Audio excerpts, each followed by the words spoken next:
Welcome to Talk Cosmos, the show where Sue Minahan and her panel of guests bring you insightful conversations to awaken consciousness for soul growth. Come journey with us through astrology's energetic cycles and get ready to understand your path in the cosmic roots of the stars.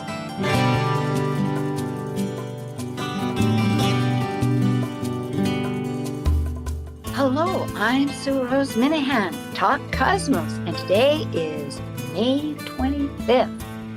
Yesterday, the 24th, Saturn went into Aries, the beginning of a new cycle, not just for 2.5 years, but really rebooting for the next 29 years, going around the zodiac, a major phenomenon.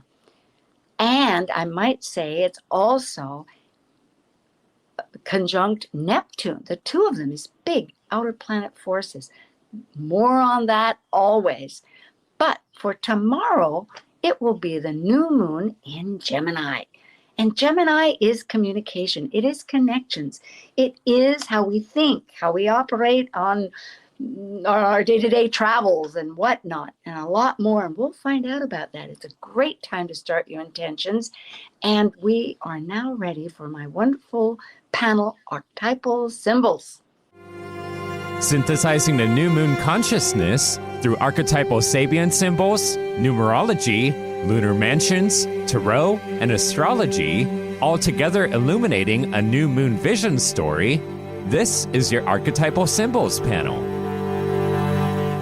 I'm Sue Minahan, founder of Talk Cosmos since 2018.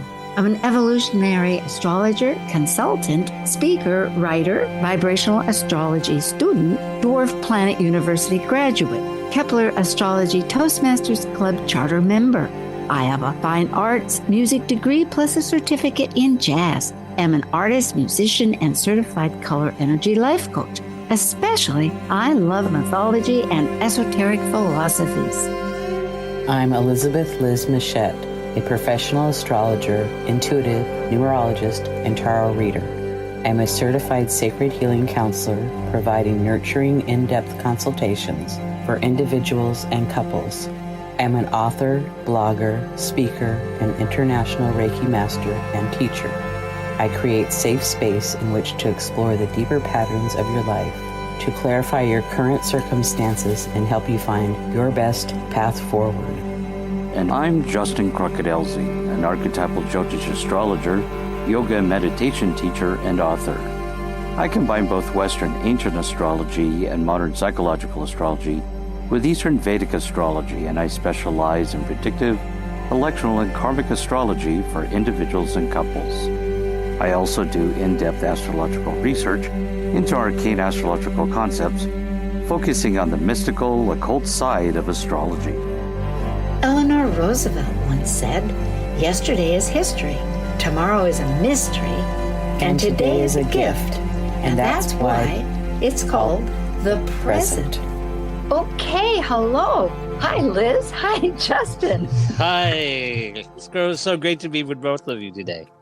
It is. It totally is. I know. When we bring up these core connections transform, little do I realize how prophetic that seems, because from my own experience, it seems that on various levels, I'm really connecting. How I connect is transforming. And that might sound a little vague, but it is happening. Is that happening for either of you two? Does that seem right? Absolutely, and it's good to be back. Okay, well, let's just get right to it. We're talking about the new moon that is out of bounds, as it will be off and on for the next 8 years or so. It's a 10-year process, that in and out, which means it's outside of the sun's path. And the moon can be very emotional. It is our emotions. It's our story that we tell about ourselves. It's our roots. And it is more archetypally, we're free to act in that way. So that's about out of the bounds. But meanwhile, Liz and Justin, let's talk about the archetype characteristic. It is communication. And I have a bunch of things on the slide here, but maybe we can just riff and say a little bit about what it is, about the ideas and whatnot. our community and our neighborhood, and writing and teaching. That is what I'm going to add to it. Go ahead, Justin. Yeah, I think, when I say what is the bottom line for Gemini, it's about experience. Of course, the main part of that is communications and travel. And I think, this is pretty important new moon because it's stronger. We got Jupiter in Gemini. And so this, plus Mercury and the moon and the sun here. So this is a pretty powerful new moon when it comes to communications and travel. I agree 100%. And I know learning is part of that teaching. It's a symbiotic relationship. You teach, you learn, you teach. It seems like, and I'm glad that you brought up the fact that Jupiter is at the very end of its cycle. These two, besides that, Mercury is the messenger to Jupiter. And the thing is, too, is that we may not really feel the full effects of this Gemini new moon, until like a day later when it does hit Jupiter, because Jupiter tends to inflate, it expands. So this is going to be kind of dragged out and kind of build up to a crescendo. As soon as it hits Jupiter, it inflates.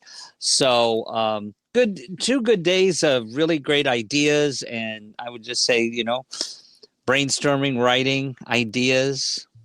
That is the best of it. Not to get too distracted. That's always part of it. But somehow if we can just be creative, I guess it all manifests. Thank you. Absolutely. This is where it is in the chart, and this is an Eastern Daylight chart. So for the United States here and Canada, both capitals are on the East Coast, and that's why we choose these. It's representative of our nation at large. But it's in the it's in the 5th house. Yes, I was looking at this. It's a little smaller. But that is creativity. It's really what we're manifesting. So any other thoughts, or shall we? Well, it's like you said before, it's conjunct Mercury, and it's also conjunct Hygeia there too, but we'll get into that in a little while. Hygeia, yes.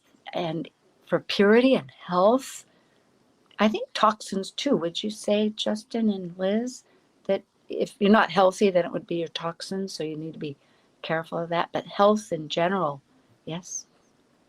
Yes, and working on our mental health is really important at this point. So whether that's to talk to a good friend or have a good conversation with yourself, maybe whether it's to go out and garden and have kind of a meditation of gardening and working in the yard, whatever that might be, or journaling. You could write it down, but it's really important. That is valuable because Gemini loves to talk things out to understand it. We have Gemini everywhere, somewhere.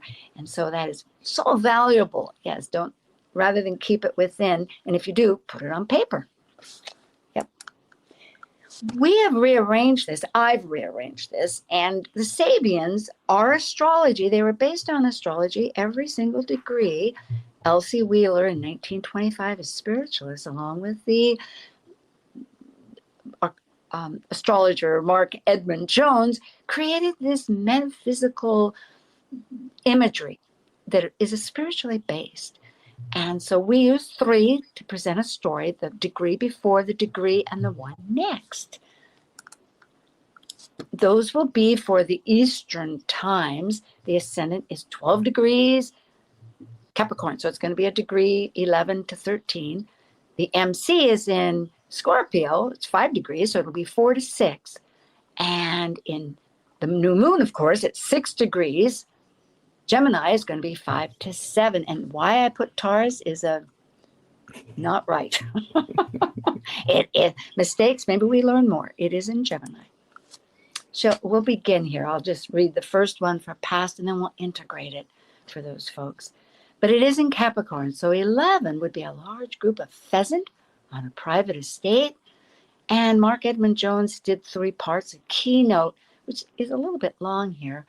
It's refinement, propagation of aristocratic values by means of which humanity participates to evolve life towards an even more perfect forms of existence.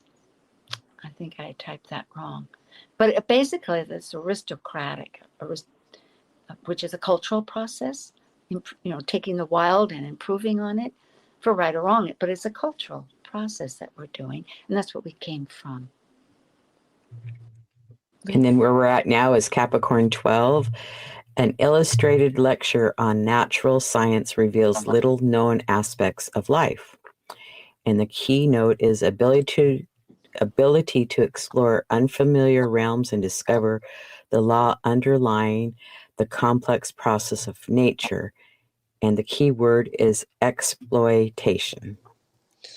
And then where it's going towards here is a fire worshiper meditates on the ultimate realities of existence. And so this is the subjective quest for ultimates beyond the interplay of life, the life and death process, and the will to transcend.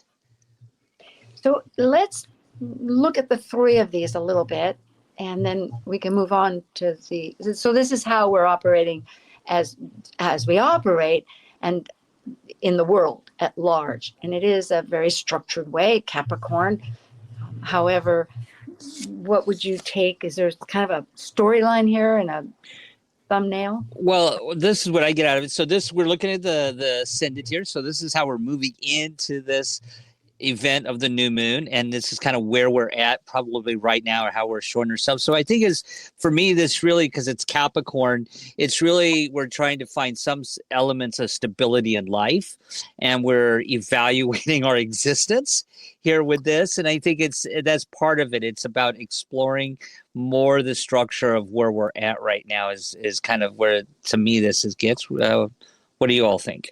Yeah, and before Liz, this is perfect, because isn't it where we're really, through all of that, trying to push beyond to see, is it more than what we see in the eye, or what we meet at the eye, just visually. Well, and being open to learn new discoveries is what I would add with everything everybody else has said already. So okay. So going to the next, the midheaven, which is how we present in our social business world or something. It doesn't have to be business, but it's how we always construct that part of how the world sees us back again. Do you want to elaborate on that? I never have a good way of putting it. Well, I always see it too as the midheaven is sort of what we're trying to ultimately a higher accomplishment here. The midheaven, to reach that midheaven, right? That's how I somewhat look at that, where maybe our higher goals are geared towards. And in Scorpio, it is pretty spiritual, all of these. But the youth carries a lit candle in devotional ritual. So it's that power of what ceremonies give that make images on culture for the people that participated. It's education, a process, and it's symbolic. It's that power of symbols that particularly build those concepts since we were children. And then in Scorpio 5, a massive rocky shore resists the pounding of the sea and the inertia of an institutionalized procedures. And the key word is stability. And then, of course, Scorpio 6 degrees is the gold rush tears men away from their native soil. And it's this passionate search for new values, which at any level promise a more abundant life. And so the key word here is avidity. Which means enthusiasm. I was really looking that up. And so it is this idea of really wanting something intensely as a experience, and it tears you away from what's familiar into something else. So it's that passion that drives you which is so, I think, the polarity of Scorpio and the comfort zone of Taurus, really, the opposite. And, I think it's important to note that the ascendant and descendant are cardinal signs, and the midheaven and IC are fixed signs. And I think this is going to sort of lead into when we bring in the nakshatras, which is about this creating or something new, the creator, and developing something new right now. And I think this is sort of indicative that as we move forward and try to with a cardinal sign create something new, we still have some level of some level of stability in that situation. But it is driving us towards that passionate search for something new, but still with some stability. Thank you. I like that. I do too. Thank you. So, to the new moon, wherever you are around the globe, it's going to be 6 degrees Gemini and 6 minutes. But for Sabians, we just care about the 6 degrees. The past, Liz, you want to start off? Sure. Gemini 5, a revolutionary magazine asking for action. And the keynote is the explosive tendency of repressed feelings and root emotions. And the key word is to reach beyond established forms. And so to me, that feels like a evolutionary process. Yes, indeed. Transcending reality in whichever direction. The present, 6 degrees itself, is workmen drilling for oil. Again, the word avidity, that means that excitement, for that knowledge which ensures wealth and power. And the key word in a nutshell is ambition, but it's expanded. There's always a paragraph if you go into mind, into his Sabians, and he's saying that whether it's emotional, this is an evolutionary, it's socially prized to attain these forms of knowledge.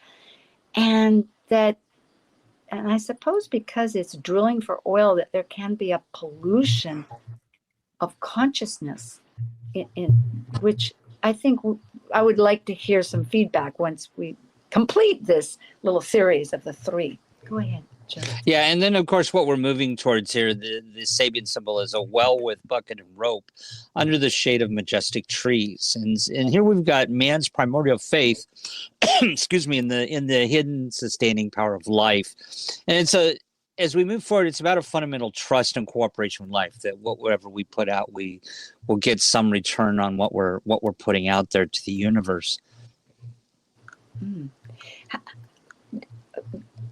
That sounds like there's promise. So you know what? It's interesting. What I see here is that we started out having some level of stability in this passage search for new experiences, and that, of course, we've talked about Gemini is wanting new experiences, but here we have that it kind of goes out of bounds.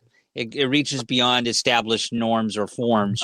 There's a little bit of an out of bounds energy here, and ambition and part of that.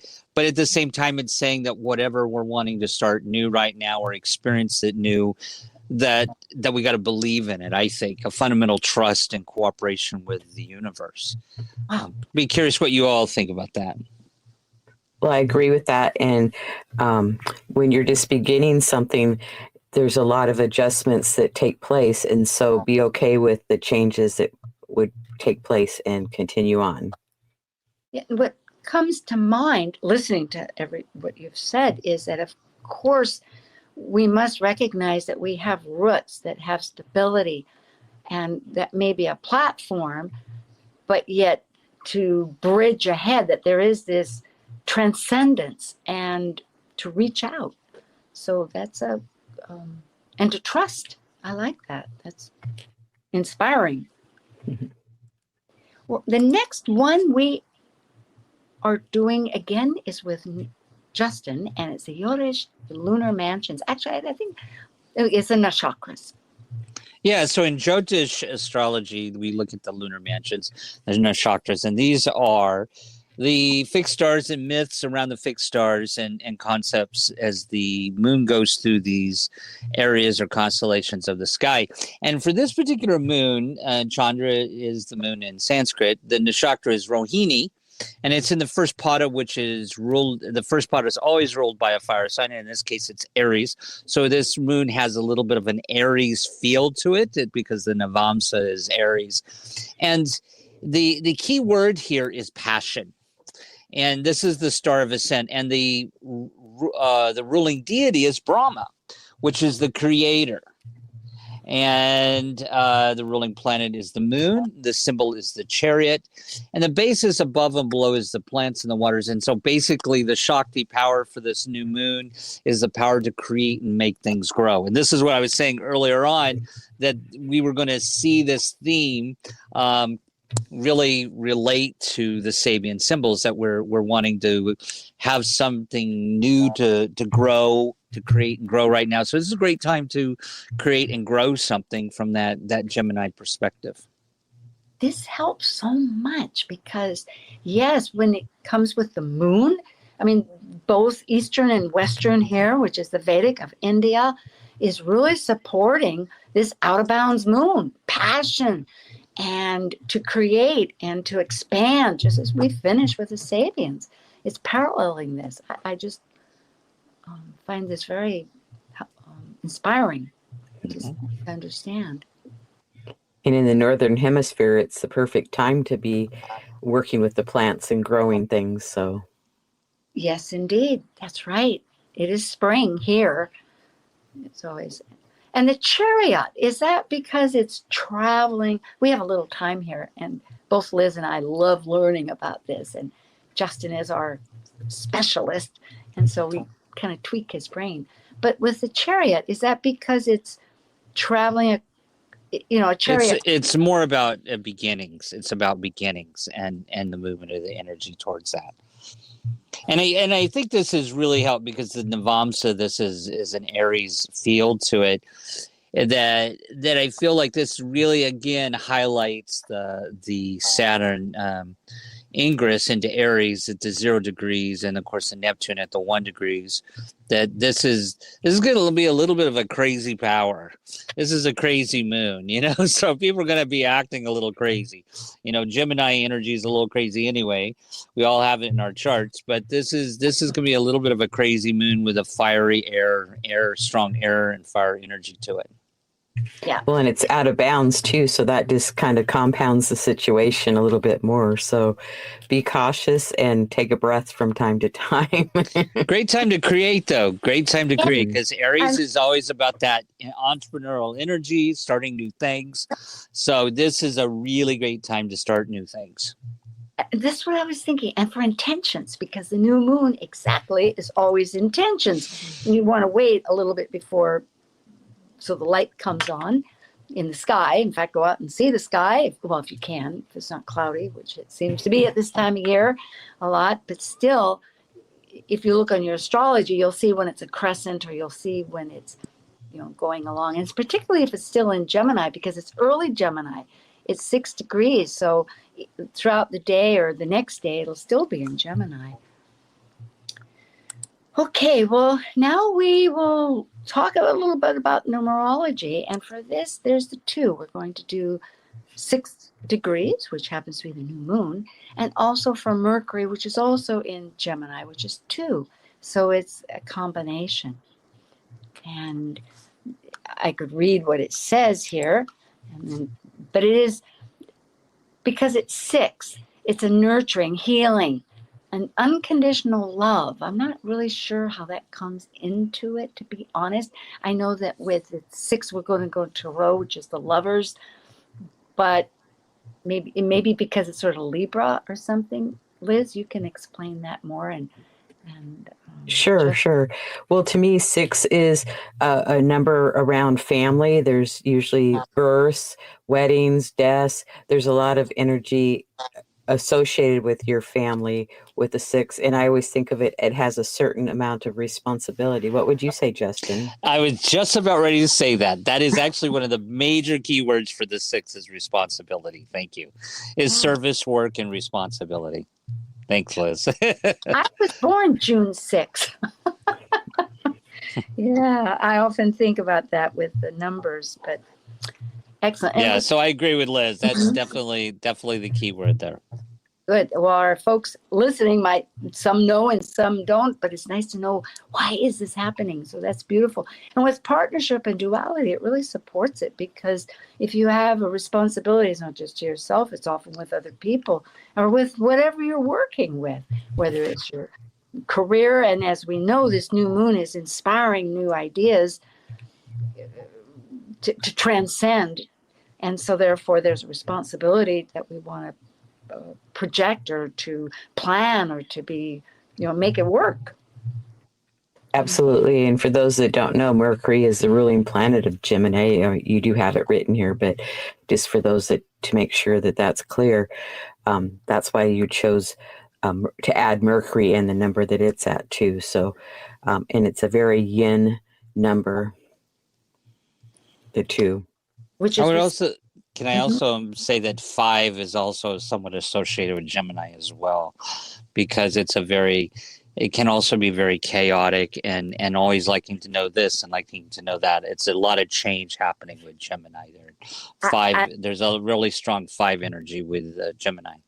Yeah, I like 5. I often think of Mayan astrology because they all have their techniques. But with 5, you come from a 4, which is the 4, the 4 corners, the structure of the earth, being held up, structure itself and form.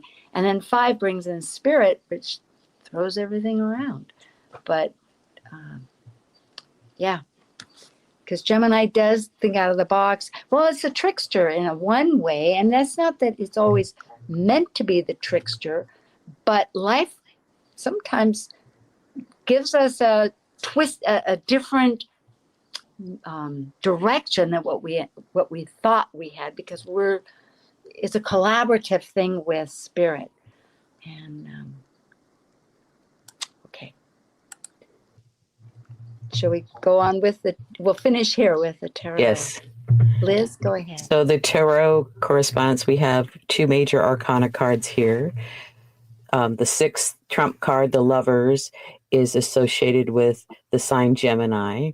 It's about crossroads, 2 paths, major choices, shared values, unions and connections, and it can be relationships too. Do you want to add anything, anybody else? No, it's just that Gemini really is the twins. So when you have crosswords and it's direction and it's travel, it's short-term travel. And so therefore it really makes sense that when it comes up with choices, that if you have 2 directions, you have to choose. Like Robert Frost said, this road leads, which path am I going to take? And that made all the difference. But at any junction, you make a choice. So, but this idea of the twins, also that they were kindred spirits, it relates so often to everything. I mean, I think it's very supportive of what Gemini is. It's, of all the arcana, it seems to relate pretty strongly. And Mercury, for the Magician, which is the number 1 card after the Fool of 0. And here it's like Hermes, which is Mercury, which is the Greek term in the earlier form of Mercury.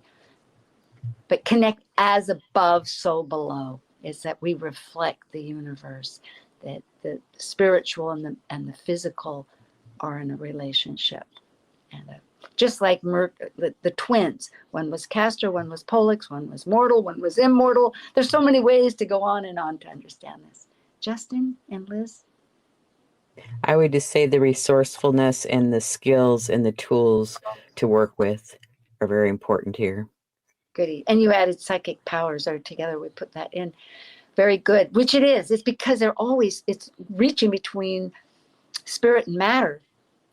I'm going back to the twins, of course, but this is the Magician. Thank you. Thank you, Elizabeth Liz Mouchette and Justin Crockett Elsie, for Archetypal Symbols. We'll be right back. This is a brief little breakaway, and thank you for tuning in. We'll be right back. Thanks. While we take a break from this week's edition of Talk Cosmos, let's take a look at this cycle's archetype. We are currently in the period of Gemini. By leaving a cycle based on physical form, integrated through spirit, the energy of Gemini connects spirit with matter, focused on communicating and defining the external. Gemini is a mutable air sign signifying flexibility. Gemini dually focuses upon teaching and learning in order to synthesize the world one lives within. Talk Cosmos brings insightful conversations to awaken consciousness for the soul growth with hour-long programs Talk Cosmos weekly programs are also available to watch live on the Talk Cosmos YouTube channel and Facebook page. While you're there, make sure you click the like and subscribe buttons so you get the full Talk Cosmos experience. Or if you'd rather listen to the show archives with audio only, the entire podcast collection since 2018 is available on most podcast carriers. And to find out about upcoming programs, sign up for the newsletter at talkcosmos.com. So grab your coffee, tea, or kombucha and enjoy the show. This is Martha Norwalk every Sunday morning beginning at 9 a.m. Thanks in part to Dr. Nels Rasmussen at healingministryforanimals.com. We cover the world of animals. This week, June 1st, at Shelter Rescue Sanctuary and anything that helps our animal friends Sunday. We'll check in with Meow Cat Rescue, Help Animals India, and Merritt and Beth Clifton from animals24-7.org. Plus, we'll hear about all the events and classes coming up at the Ananda Institute for Living Yoga. Martha Norwalk's Animal World, Sunday morning, 9 a.m. to noon, right here on Alternative Talk, AM 1150. Tell your friends about Alternative Talk 1150. Hello, we're back again. This is with Elizabeth Liz Machette at lightpath.com and Justin Crockett Elsie at his website or YouTube Astrological Yogi. And Liz has one too. Myself, Talk Cosmos, and my channel is Talk Cosmos. Liz, I know you have a channel and you have a potpourri of shows. Tell us just a smidgen. Okay, my YouTube channel is Elizabeth Liz Machette, and I have one series with Astrology Star Sisters that we have a number of shows. Justin does a few shows with me, and then I have a relationship show and a midpoints in astrology, and it's worth checking out. Thank you. Oh, it's a wonderful assortment. It's very good, and I'm glad to be part of it. Thank you. Justin? Yeah, no, I do consultations, and a good way to get a hold of me is through my email at justin.lz@gmail.com. And you can also see any of the podcasts that I'm a part of on my YouTube channel at Astrological Yogi. So thank you. Yes. For Talk Cosmos, I am with Liz on the dwarf planets. We are coming up with another one coming up in the next few weeks. That'll be exciting. And recent ones with Planet Buzz, there was one with Jason Hawley about Saturn ingressing Aries, which was yesterday on the 24th. And the one last week was also about dwarf planets. And it was about some of the octaves with the larger planets that are ingressing. And it was with Melissa Elvira Billington, which is very exciting. Next week will be Kaleidoscope Visions, and we'll do the lunar phases for this month. Just to thank everybody for subscribing and liking Talk Cosmos. Once again, I'm always bringing up Fractal Cosmos. It's a vibrational astrology podcast. Not podcast. It's going to be a conference come Labor Day, so check that out. Okay, let's get into our new moon. It is tomorrow on the 26th. Eastern time. It'll be 11:02 p.m. in the evening. And again, as we've said, this is just another general chart, but I identified the rulers because every sign has a natural ruler that rules that sign. For the ascendant of Capricorn, it's going to be Saturn. And you can see I color-coded it. It's in blue. It's down there.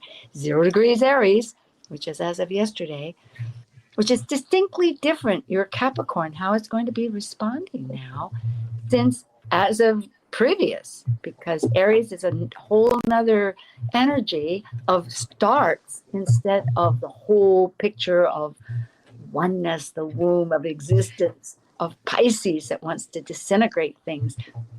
Aries is fire, is leading on. And then we have the MC, that's the midheaven, and as Justin was explaining, that's how we're working with our life. Somehow I can never express it the way he does. But at any rate, and it's in Scorpio. So it's really working with our resources and exchanging with others, but it has 2 rulers. Traditionally, it has Mars, which is ruling Aries. It's get up and go. It's your action planet, and Pluto of transformation. So it's asking us to change a lot how we are producing out in that world of our chosen area. And finally, the sun and moon in Gemini has the one and only Mercury as its ruler, but it's in the same sign of Gemini, so it's very mercurial. Change is on the horizon. Partly because Mercury changes a lot in degrees. There's some highlights. Somebody else take the lead. I want to hear myself, Liz. Well, we've mentioned that the moon is out of bounds and it's conjunct Mercury and Hygeia. And so that's intensifies or makes that new moon or this new moon a little bit more powerful with that Gemini energy, wanting to process information, take care of our mental health. I'll let Justin pick one. Yeah, no, I think it's important. We've just had Hygeia move from Taurus, which is about the health of values and resources. And in some charts, Hygeia and Taurus can represent sort of I would say just a sense of poverty when it comes to resources sometimes. So there's something to heal when it comes to how one thinks about resources and values. And now that Hygeia has moved into Gemini, especially with this new moon, I would say Mercury's there. This is about the health, could be about the health of communications and health of our thinking. I think somebody earlier mentioned mental health. And when Hygeia is in Pisces or Gemini, can represent an element of mental health or the health of communication. So I think this is highlighted to how we're thinking because it's next to Mercury there in Gemini. And so there can be just sort of needing to balance and to ground ourselves right now with Hygeia and Gemini. It can be a little scattered. So this is about healthy thinking, healthy communications, I think. That's kind of important. And I think it's important because it does triangulate that Pluto. And with Uranus, moving towards the Gemini aspect and coming into a complete trine with Pluto, I think this is going to highlight that chaotic air energy. Yeah, with Neptune too, with that idea of Pluto, it's still disintegrating, isn't it? It's wanting to transform our linear thinking, I think, to be more intuitive. So it's and to clear, like Liz, you had put down, always, I love it, reminding people to journal or ourselves to clear our thoughts, because emotionally things can get tangled until you put it down and you start realizing what you're saying or what your values are, what you're thinking, the whole 9 yards of There is some action. Well, there's always action in a chart. And here, Jupiter of our belief systems and our philosophies, it could be the law, happens to be in Gemini, still at the very end of Gemini, which we had brought up, Justin had brought up earlier. And it is in action points. It's a square to the lunar nodes, which is our collective energies of. Right now, we're going towards Pisces, and we're trying to integrate our Virgo of our details and maybe re-strategizing. Well, I would call it re-strategizing even so, to consider what details do we want to involve and how do those details support our philosophies, and do they support our philosophies, or do we need to ditch them? How do we see the wholeness of Pisces? Well, yes, and what should we just let go of? It's like, to have a belief in something that you're stringent, you're strict on or something, and it's like, well, is that really important? Yeah, and Liz, you're reminding me, I'm looking at it now. Saturn is there. Saturn that just moved into Aries. So, of course, Jupiter of expansion, and then of contraction with Saturn, there's this wonderful dialogue of movement. It's like the it's a motion. It's contraction. It moves. There's a name for it. Well, and go ahead, Liz. No, you can finish. No, I think what I'm seeing here also is because this is a big a communication and thinking thing going on here with Jupiter and Gemini.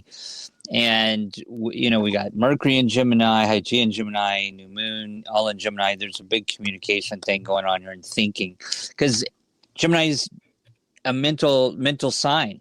And when it squares Saturn, we run into some obstacles here. And so there can be some challenges to our thinking. Saturn squaring that, and of course we've got Hygeia. But then I might also mention that Mars is squaring Juno, which is about this some tension in relationships when it comes to ego and direction and what we're trying to intention accomplish, effort and vigor here with Mars and Leo. So I think there is something that says pay attention to our communications with people and to ground ourselves. Don't get carried away with, taking some risk there, with that Saturn in Aries and it's squaring Jupiter there. There can be some risk. And so that's what I would say as far as just really paying attention to our healthy of our thinking and our communications. It's good words if we're going to be entrepreneurial and create these new projects. It's all part of the whole picture of how we're trying to appraise. Because Virgo always, as South Node, is always the analytical factor, taking all that details that Gemini keeps pouring out, trying to synthesize into what is of most value. As far as flowing energies that are in support, hopefully, as long as they're not, anything can be in excess. But Mars is very much trying to work with our values of what our wounds may have been. It's trying to be, I think, really trying to include all of ourselves. It's very possible in life to just dismiss part of ourselves. Oh, it's not good enough. We don't have the experience. I don't have the education, whatever it might be. You don't have the means, etc. But rather just take stock and, in a sense, look at one's abilities, what is perceived as a wound, and see how it could relate to the multitude as an identity and teach or manifest, work. In other words, our actions, I think, are going to help work towards resolving that potentially. Well, and Chiron is conjunct Eris exact, and it's included in that trine with Venus to Mars. So here we have, our wounds. We really need to look at them and to take action to work on healing those. So I would say that Mars is giving us the courage to work on whatever our wounds could be. Yes, that's a good word to add to that. And to be all-inclusive. Yes, not to reject any part of yourself. Have courage. And I'd also say, this is, we got Mars, which is, that effort, action, and forward movement, and it's triangulating Venus, which is our desires and affection. So this is an easy flow of both of them saying, oh, I want this. Okay, I'm going to do this. And it's in a fire sign. So there is a really quick do it now, a little bit of a risk aspect here with this of maybe running headlong into the fire here with Venus and Mars in a positive trine. But because Chiron's there, it caution us to watch taking risks. Sometimes with Aries, Chiron and Aries tends to bump up against stuff. And so this could mean just kind of patience at this time, because that's an element of not being patient with Mars trining Venus, that we could just go headlong into something and not think ahead, and what happens is then we get a wound. And so that's what I would say is another way to look at that. There's a lot of strategy. I think Liz was going to say something there. Oh, sorry. No, I'm fine. Okay. Yeah. There are a couple of patterns here, and we'll tie all this together because these don't have to be one thing that works by itself. When it comes to all these patterns, they have bits and parts to help us process. And this is where Uranus is a major factor. And what does Uranus represent? It's sudden change that wants what is authentic to us at the moment, right now, not yesterday or ahead, but real to us. And that is, if we keep present, I think a lot of life, we need to be present. It's so easy with a calendar. We all get busy. I know I get busy and I start projecting, oh, what time is it? What day is it? What, like yesterday was Saturn ingress, tomorrow's the new moon, today is Talk Cosmos. And you might be listening to this later, but that's our factors right now. And yet, really, it all ties in because it's vibrational and it all weaves in.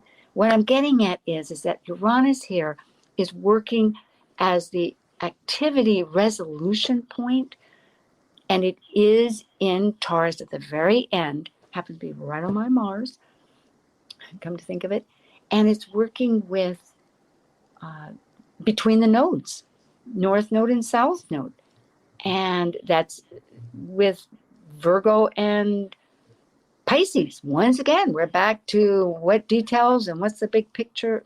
Well, not big picture so much as Pisces, but what is the oneness? What is the whole part? Or what is the simplicity of life? Pisces likes simplicity. Well, in that North Node, it's like wants to move us forward, but the South Node can inform us from things that have already happened, or we could say our past, of how to make those changes. Because if we don't pay attention to it, the change could be disruptive. But if we, take a moment to find out what that is, then we'll know how to move forward with that North Node. Yeah, perhaps. I don't know. I think sometimes the past is, when it comes to Uranus, it doesn't care about the past. Mm-hmm.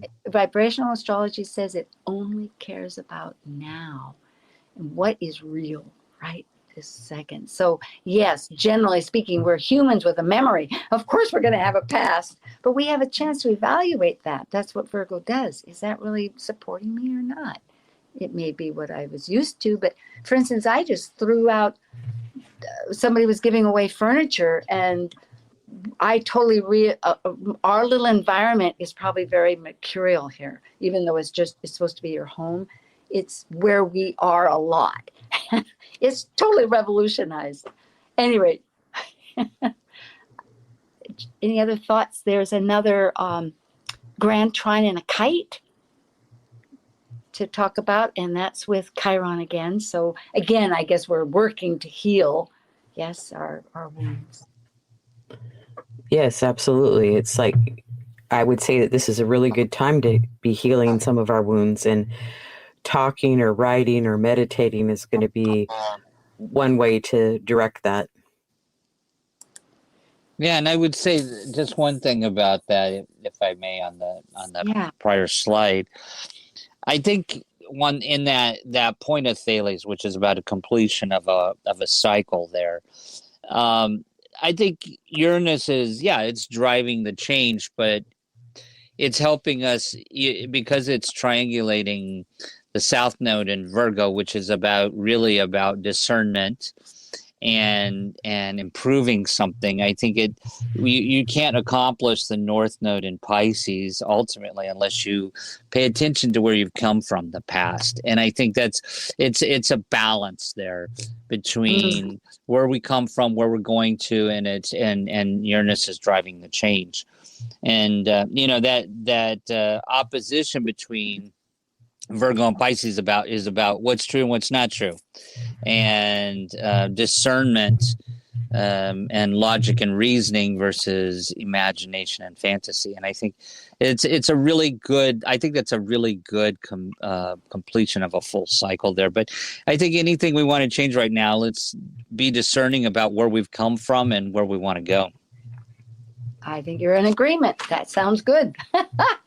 And we have a yod. What's a yod? It's a point that is looking at two other things that are connecting, two other planets that are connecting in a sextile. I'm trying to explain this so that people that don't know any astrology, which I run into a lot of people, are wondering, what is this? Because we don't want to always use fancy language. The point is, it's a real adjustment. It's a learning process. And what needs to learn? It's a rebirth. It's Haumea, which represents rebirth. And it's also the South Node in Virgo, which is how we analyze, how we see life, how we see life. I mean, the three of us have a lot of Virgo, and many people might, or they may not, but we categorize our life, and perhaps we need to recategorize it or recategorize the files, if nothing else. That's one thought. Right. The discernment, like Justin was saying, that South Node of having the discernment to move forward. And it's with Chiron and Eris at one point and with Pallas Athena. So having discernment of how to heal and how to use your wisdom to move forward in life, I think is very, very important at this point. That's beautiful. Well, we have a few minutes here, maybe 5 or so, and I hope my connection doesn't go out. I'm running out of batteries. Because I had, just to be full disclosure, because if I suddenly lose connection, that's what's happened, is I'm having a little bit of a technological challenge as trying to figure out how does Saturn really get into, well, it rules my North Node. So there you go. In Aries. Anyway, whatever, Mar. We won't get into all that. I'm just hoping I don't lose power. What do you think? How does this work? Maybe that's what I'm answering, isn't it? Gemini New Moon. It's in my 9th house, and I know myself. I'm really re-strategizing how I'm working with my mission, and many aspects of Talk Cosmos to try to be stronger about it. Anyway, what about you guys? Liz? Well, I have it in the 12th house. So working out in my yard is like my meditation, and I can process all the things, my new ideas, and then I can go in the house and write them all down. And so, because the moving meditation, I do much better with than just sitting quiet, even though I can do both, but I prefer some kind of a moving meditation. So, but I do write it down in journals. So, yeah. And I might add, I'm working with a coach right now to help work ahead to do marketing in that. So, she has quite a few assignments. So we've just barely begun. So yeah, so it is a lot of writing for myself too, communicating with myself. Justin? Well, I think the Gemini energy right now is really great for artists. I mean, if you're an artist, I think the Gemini energy is really great now. I would suggest anybody watching this today that this is the time to start writing. If you've been putting it off, this is a great time to start writing. This is a time to start journaling. And because we got this confluence of communications and ideas, along with a really strong Aries energy coming into the collective here, I say this is really a great time to start some new projects with writing or creative ideas. Just go for it. It doesn't have to be perfect. Just go for it right now. Start something, and just have a pad to keep writing down those ideas, because Gemini can be just like brainstorming a new idea, especially if you have a Mercury in Gemini or Mercury in Leo. It's going to be a lot more powerful right now with that Mars in Leo. A lot of creative energy when we have fire and air. And that Neptune in Aries is certainly helping that creative flow for sure.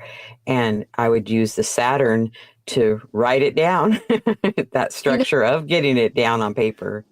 It's very inspiring. I was just listening to somebody about clutter that we've probably heard once in a while, but this one was just do it in chunks rather than think about the end, think about the start, because our expectations can be kind of overwhelming sometimes. So if you just keep thinking about the start of it, and think of 25 minutes as one idea of a chunk. No matter what you get done, you've done something for 25 minutes.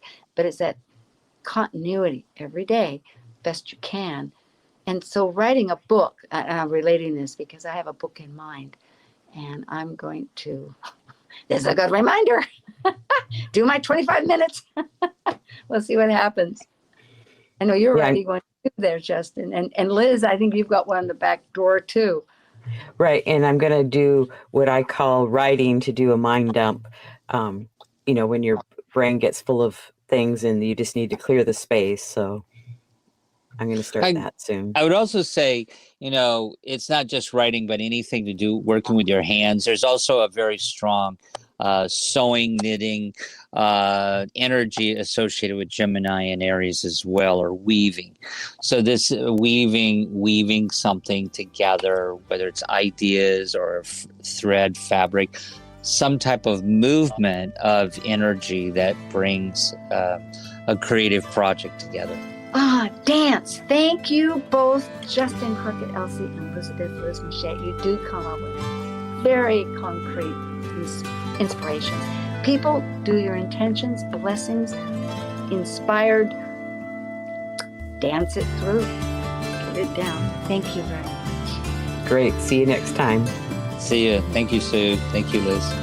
Thank you for joining an insightful conversation on Talk Cosmos, the show where Sue Minahan and her panel of guests awaken consciousness by connecting soul growth patterns with astrology's energetic cycles. Be sure to tune in next week, same time, same place, to continue your journey through the roots of the cosmic pathway.